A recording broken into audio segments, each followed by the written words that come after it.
Welcome back, SethBling here. Today we continue my quest to create 360 custom Mario-themed Magic cards. These are for a draft cube that I'm making. They're all custom cards designed by me, and if you missed the first video in the series, I recommend you go watch that. That explains what the whole project's about. I'm actually halfway done with designing cards. Well, that is, I'm halfway to 360. So 360 is the goal. That's the number of cards I need in order to make a draft cube. If you look, I don't know, here or on the card, you can see there's 185 cards in my card file. That includes basic lands. There's 5 of those. So if you remove those 5, I'm 180 cards out of 360. So halfway done. So it's going to be split into 2 videos talking about the new cards that are designed since the last video, or cards that I modified. And so there's going to be 17 cards in this video, and I think 16 cards in the next video. So, but yeah, there's been some nice changes to the overall design of the set, and I'm going to talk about that in this video, specifically with 2 color pairs, allied color pairs. And so I'll get to that in a second. First, I want to talk about a redesign of Super Mario. I keep redesigning this card. It's kind of the face of the set, so I think it's really important to get it right, make sure it's a very flavorful card, and that it's also got like a unique effect that makes you like wonder, how does this, like, I wonder how this plays. I want to build a deck with this. So that's what I've tried to do here. So Mario has haste and super. Super is that mechanic that lets you, if your creature's powered up, then instead of dying when he dies, you just lose the power up. Here's the new ability though. If Super Mario is in your opening hand, you may begin the game with him on the battlefield. If you do, each opponent begins the game with 3 1/1 black minion creature tokens on the battlefield. There's some reminder text here that says they don't have summoning sickness. So this is an effect that has appeared on some cards called ley lines, that is starting the game with a permanent on the battlefield. Though those are never creatures, this is a bit different. This also has some similarity to something called hunted creatures in Magic, which give your opponent sort of like an answer to the creature that you've just played.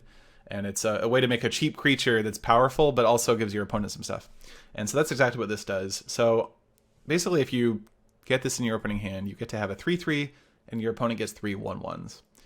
You can't really attack into 3 1/1s very well. If they block with all 3, then basically all those creatures will die. So at the beginning of the game, this doesn't necessarily let either player gain very much. But if you're building around Super Mario, you can definitely get some value out of it. There's cards like Feather, which I've dropped down to costing only a single mana. And so if you cast this on Super Mario on the first turn, he's a 4/4 flyer that you can now attack with over your non-flying minions that your opponent controls. And now you have a 4/4 flyer. Of course, your opponent can swing back with 3 1/1s, and so you're winning the race, but it's not like you're getting like huge amounts of advantage over it. But there's also other cards like, say, POW or POW block, where you can destroy all of your opponent's minions, that sort of thing. So you can kind of build around Super Mario in order to take advantage of him.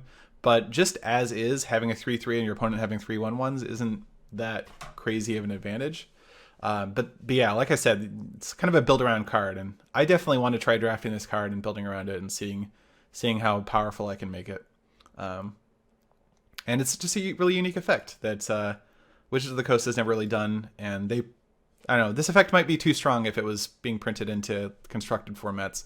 But since my only goal here is to make cards that are good in the cube that I'm designing, it's kind of, I don't have to worry about all that stuff, and I think this is a fine power level for this cube. And I love that it's a unique effect like that. Okay, so I'm going to move on from Mario. I might keep working on Mario, but I think he's in a pretty good place now. Yeah, it's just like the flavor of you have Mario at the beginning of the game, your opponent has a bunch of minions. It's just a very, that's how the Mario games all work.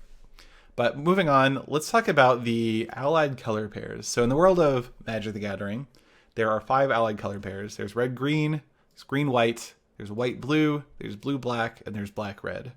Those are the colors that are next to each other on the color wheel. They're traditionally the colors that are more often printed together on gold cards. And I decided that I wanted each allied color pair to have its own theme and make it viable to draft each allied color pair. Not enemy color pairs, just allied color pairs. So each allied color pair overlaps 2 of the shards of the set. Shards are things like Ghost House, Mario Maker, Mario Kart, There's the heroes, there's the villains. They each have their own mechanics. And so I try to figure out the overlap of those two themes and how they could work into a strategy. And so for green-white, for example, they're both kind of creature-based mechanics. Green-red. So like green-red-black is the villain's shard, and that they have a spawn mechanic where they can get little 1/1s for 1. And then green-red-white is the super mechanic where you have creatures and you want to cast auras on them and power them up. And so they're both creature-based mechanics, and so I want a green-red to be like an aggro, which is a very common thing for green-red to be. So early, quick aggro, try and tempo out your opponent. So Roy Koopa is a 3/3 for 2, which is very aggressive, and he can't block. This guy tells you, attack with me, right? He's also got this ability, red or green, sacrifice Roy Koopa, target attacking creature gets +3/+3 and gains trample until end of turn. So you can sacrifice him to basically have him help another one of your attacking creatures. So this can be used very well with cards that have super, because if you're enchanting them and they're big creatures, you want to make sure they have trample and can't be chump blocked. It also works very well with minions, because if you have a lot of 1/1 creatures, you can use this to get around your opponent's blockers and deal the damage, even though they, are blocking some of your creatures, but not all of them. And so it works well with both go wide strategies and go tall strategies. And that is what green-red is all about. Roy Koopa is one of the Koopa kids. It was originally flavored as one of Bowser's sons, but I think now he's just one of the leaders of the Koopas. Let's move on to the blue-white color pair. So blue-white is Architect and Mario Kart, and so this is like kind of the overlap. And so the theme here is early defense, late game evasion. So you basically build up your defenses early. You don't lose the game to aggressive strategies, and then late game you have these ways to get in damage that your opponent can't really stop. And so Tubba Troopa epitomizes that. Tubba Troopa was from Super Mario RPG. It's a really fat Koopa that takes a bunch of time to get ready, but once it does get ready, it can attack you for a lot. And so this has Architect. As long as there are 4 or more card types among permanents you control, that's what Architect means. Tubba Troopa has Flying Vigilance and Base Power and Toughness 4/4. So this is it's kind of like a Sarah Angel for 3 mana.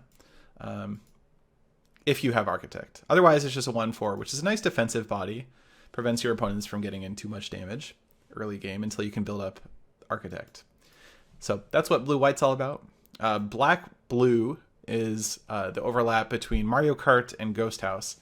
And so there's a couple themes here. One is just kind of like card advantage, getting more cards than your opponent, and removal. Black and blue are both good at those things, and it's a very common way to play a black-blue deck. But also having crew too. So Mario Kart has vehicles that you need to crew, and then the Ghost House shard has a lot of tutus from the spook mechanic that you'll see probably more in the next video, but it's kind of like morph, so it creates a lot of tutus. So Waluigi fits really well into this. He's got 2 power, so he can crew any vehicle that has crew 2, which again in blue-black I'm trying to make a lot of vehicles that have crew 2. And then whenever an opponent draws a card, you may pay 1 life. If you do, draw a card. So this is sort of like Phyrexian Arena. If you're familiar with that card, it's a very iconic card. You get to draw an extra card every turn, essentially, but it costs life to do so. This is Waluigi Spite Incarnate. It's kind of the mirror of Wario Greed Incarnate, who is also a very strong black-red card in terms of that allied color pair that I'll get to in a second. But Waluigi Spite Incarnate, I think this is really good flavor for him, and it fits really well into what black-blue wants to be doing. So it's a really strong card. It's a build around, and it enables that sort of strategy. Bomb-Boo epitomizes the black-red strategy, which is all about sacrificing things. So black-red is the overlap between the Villain's Shard and the Ghost House Shard. So the Ghost House Shard has a lot of these creatures with spook that you can play face down as 2/2s for 3, and when they die, you get to cast the card itself. And so often you'll be playing these face down 2/2s that you want to sacrifice so you can get the main card. Bomb-Boo himself has that effect, right? He can be a face down card that you want to sacrifice. And then similarly, the Villain Shard creates a lot of 1/1 tokens. And those are basically free 1/1 tokens that you get out of a bunch of cards. And so it's basically you want to be able to gain benefit out of sacrificing them. And so Bamboo is one of those cards that you'd want to sacrifice. So when you sacrifice Bamboo, it deals 3 damage to any target. It's a strong effect, but it needs a card that allows you to sacrifice your own creature. It's not just when he dies, you have to specifically sacrifice him. So this is a pretty strong build around card. And yeah, it shows you a lot about what this part of the set is about. And we'll get more to the black-red stuff more in the next video. In this video, more of the red-green stuff, as you can see coming up. Hammer Bros is green-white. Green-white is a mid-range color combo. So the green-white is the overlap between Architect and Super, or Heroes. And so you're kind of building these like bigger creatures that are both offensive and defensive. So early game, you're hopefully not getting run over by aggro, and then mid to late game, you can start attacking with your pretty efficient creatures. So this is a very efficient creature, Hammer Bros. So it's got First Strike and Reach, good on both offense and defense. Both of these abilities are good on both. It's got 2 hits, and 2 hits says this creature enters the battlefield with 2+1/+1 counters. So it's a 2/2 when it enters the battlefield. If it would be damaged while it has a +1/+1 counter, remove a +1/+1 counter instead. So it takes 2 instances of damage to kill it. This is very flavorful because, well, you can see on the image, the Hammer Brothers usually come in pairs, and you like kind of bop one to kill it, then you bop another to kill the other one. But they've got hammers; they can throw them at you, and it can be hard to get to a Hammer Brothers because they're constantly throwing hammers. That's why they get First Strike; they get to deal damage to you before you get to deal damage to them. And then Reach because they can throw the hammers upwards and hit things that are flying. So very flavorful card. First Strike interacts really well with 2 hits. Usually 2 hits would mean if it gets into combat twice, then it will die. But First Strike allows it to be in combat and not die by killing the creature that it's in combat with first. Yeah, I think this is a really flavorful card, and we'll get to Boomerang Bro in a second, which is also pretty flavorful. And this kind of epitomizes, it's not exactly mid-range. Mid-range is usually like 3 or more, 3 to 5 maybe. But it epitomizes the ability to both block and attack. This is good against aggro. It can be good against control too. And it's very efficient. It's got a lot of abilities and nice power and toughness for 2 mana. So those are the 5 allied colored pair archetypes. There's mid-range, sacrifice, card advantage and control, and then early game defense, late game evasion, which is kind of like control but like less card advantage based. And then this is just straight up early game aggro, red-green. All right, so we'll move on from Hammer Brothers to Boomerang Bro. So Boomerang Bro is like a variant of a Hammer Brother, but he throws a boomerang. The boomerang obviously doesn't go up into the sky, so he doesn't have reach, but he does have First Strike because he can throw the boomerang, which hits you before you're able to get to him. When Boomerang, so it's a 1/1 for 1 with First Strike. When Boomerang Bro becomes untapped, it deals 1 damage to target player. So it's sort of like when he attacks, he throws the boomerang. That's why he has First Strike. And then later, when he untaps, the boomerang comes back and it whacks the player in the face. So he's sort of like a 2/1 for 1 if your opponent doesn't have a blocker, which is very efficient, and it's a very nice thing to have in an aggro deck. He also attacks pretty well into like 1/1 blockers, of which there are a lot in this set because of the spawn mechanic. So that's a nice flavorful card, and it's also fits really well into the red-green aggro deck. One thing I found is once I came up with these 2 color archetypes, it really helped me design a lot of cards a lot faster because I kind of knew the holes that I needed to fill. I knew I needed, cheap creatures that are effective at attacking for red-green and stuff like that. And so you'll see a lot of cards for the archetypes, and I think it's really helping me design the set and make it feel cohesive. Stack of Goombas is a card that used to be called Pokey, and we'll get to Pokey in a second because I changed Pokey. I just thought Stack of Goombas fit the flavor a little bit better than Pokey.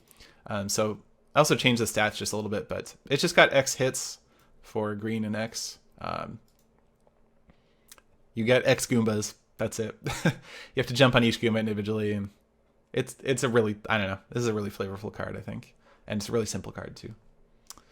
Hits is the same mechanic we saw on the Hammer Brothers. And then Pokey, I just changed to being a 3/3 for 2. This fits actually more into the Architect theme in terms of having early game defenses. So that's more of a blue-white theme, but I'm still going to have cards that are like in adjacent colors to those color pairs. I'm not super sold on this version of the card. I might change it at some point. And I don't think it has a ton of pokey flavor either. So I'm going to keep working on this card, but for now, I think it's a fine inclusion in the set. Here's Green Koopa and Red Koopa. They are kind of mirrors of each other in red and green. Green Koopa is a 2/2 for 2, so that's a fine rate for a card. As long as you control another minion, Green Koopa gets +1/+0 and trample. So this is supposed to help in the red-green color pair, which is, again, the aggro color pair, to help promote having those 1/1 minions, right? The spawn mechanic creates these 1/1 minions. Here's Iggy Koopa. He has spawn 1, exile this card from your hand, create a 1/1 black minion creature token. You may cast this card later from exile. So there's a bunch of cards in black, green, and red, and specifically right now I care about green and red. They create these 1/1 minions maybe on turn 1 for 1 mana. And so this curves out really well with the spawn mechanic that on turn 1 you create a 1/1 minion, on turn 2 you've got a 3/2 trampler. So it's very efficient, and there's just red-green just has a lot of minions that are not tokens as well. So for instance, Red Koopa is another minion.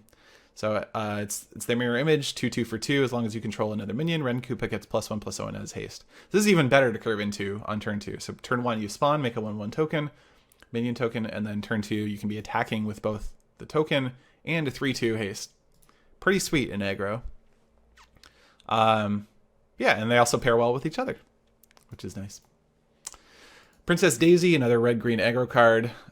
Whenever you cast an aura spell that targets Princess Daisy, you may pay 2. When you do, destroy target artifact or enchantment.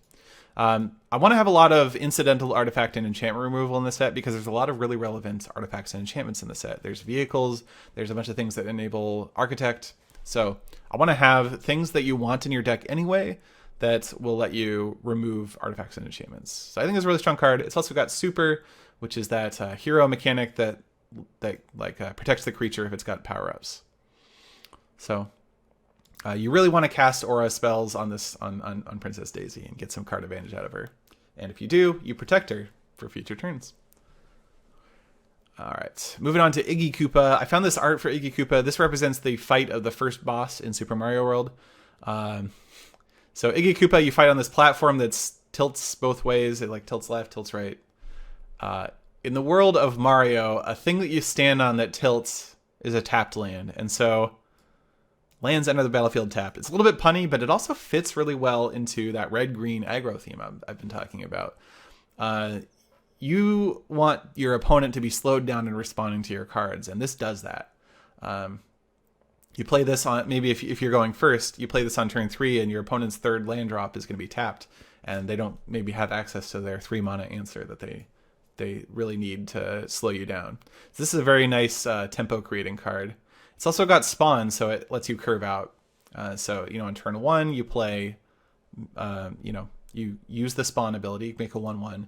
On turn 2 you play something else, maybe Red Koopa and attack. And on turn 3 you're playing this and your opponent's going to have a hard time answering your cards. So really aggressive card, fits well into the set, and has a nice little pun based on the tilted platform thing. So I'm really happy with this card.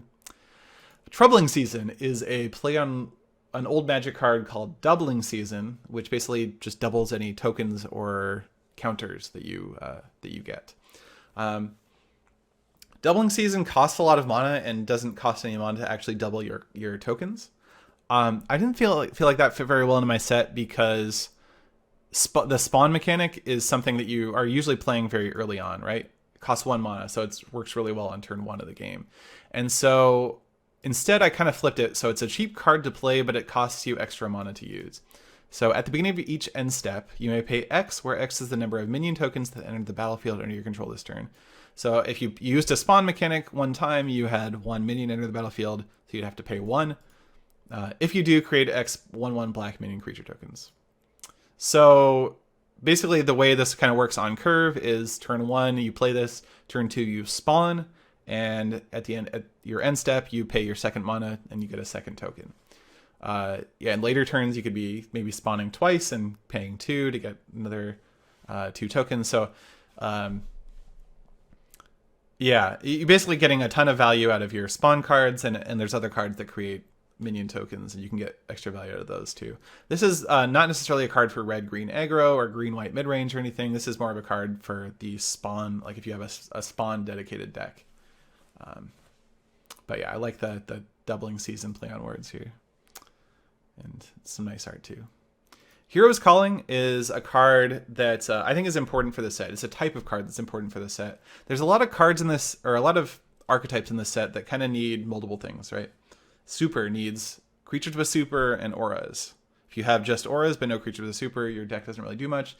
Again, if you just have creatures with super but no auras, you have these kind of inefficient creatures. So you kind of need both things. So Hero's Calling enables you to make sure you get both of those things. Here's Calling says, reveal the top 5 cards of your library. Put a card with super or an aura card from among them into your hand. Put the rest on the bottom of your library in any order. This part's important. If you couldn't put a card into your hand this way, draw a card. So a lot of cards like this will get either maybe get like a land or a creature or something like that. But with this card where you're getting a card with super or an aura, and especially in a draft format where you can only get so many of any given type of card, you might not be able to build a deck that can consistently get one of those cards in the top 5. And if you don't have a creature with super or an aura, I wanted to make sure that you don't come away completely empty-handed and just down a card. So I added this clause that if you can't get anything from the top 5, then at least you get to replace the card. Hero's Calling, I think, is a really nice title for this type of effect. It doesn't imply that you're getting a hero or that you're getting an aura, but it could imply either. And I think this is an important card to be drafting if you're in that super archetype. Explore. Explore is a very well-known card, and I've reprinted it here. You'll see a few reprints coming up. Basically, there's a lot of generic effects I want on the set. Things like ramp, things like removal or direct damage. And if I don't have my own unique twist on the card, something that uses something that's like flavorful in the set or whatever, if I'm just like doing some generic effect, I want to try and make reprints. And so I think this is a really good combination of art and I had some notes in here that I want to remove now. Really good combination of art and flavor. So this is a overview of the world map in Super Mario World. It's a very nice painting by Orioto on DeviantArt. And what do you do with the world map? You explore it. And so I think it's a very flavorful card, and also fits what I wanted to have in the set, which is some green ramp. So you may play an additional land this turn, draw a card. Very simple. The nice thing about having reprints is it's very easy for veteran players to ingest the card, to read the card, quickly grasp what it does, and then move on to reading more cards. In a set where there's 360 custom cards that you've never seen before, it's really important to have cards like that. All right, last card of the video, it's Hammer Time. Stop, Hammer Time. I'm going to say it every time I play this card. So this is one of those incidental artifact destruction cards, but it's also good in the red-green aggro deck. Target creature gets +3/+0 and gains trample until end of turn. When it deals combat damage to a player this turn, you may destroy target artifact that player controls. So we've got this this hammer from Donkey Kong that destroys barrels and just makes Mario more powerful. So the +3/+0 and destroying target artifact is kind of like Smash to Smithereens, which is an existing card. Like, it's kind of on that power level. It's better in some ways, worse in others. You need to have an attacking creature to be able to use this card. Well, not necessarily an attacking creature. You could use it on defense, but you don't. Then if you use it on defense, you don't get to destroy an artifact. So it's a little bit flexible in how you use it. If your opponent doesn't have an artifact, you can still get value out of it. But it's a nice red-green aggro card. All right. Well, that'll do it for this video. In the next video, I'm going to go over some other cards and other archetypes than red-green. I spent a lot of time on red-green in this video. And that'll come out tomorrow. If you're interested in seeing more of this set, definitely join me on stream. Twitch.tv/SethBling. Give me a follow. Or Twitter.com/SethBling. You can see when I'm going live. I always post there. Also, there is a subreddit for this where people are suggesting cards and giving me feedback. Reddit.com/r/Mario the Gathering. You can find links in the video description for these things. And yeah, so halfway done, but one more video to actually talk about the rest of the cards for the first half. That's about it. Thanks for watching.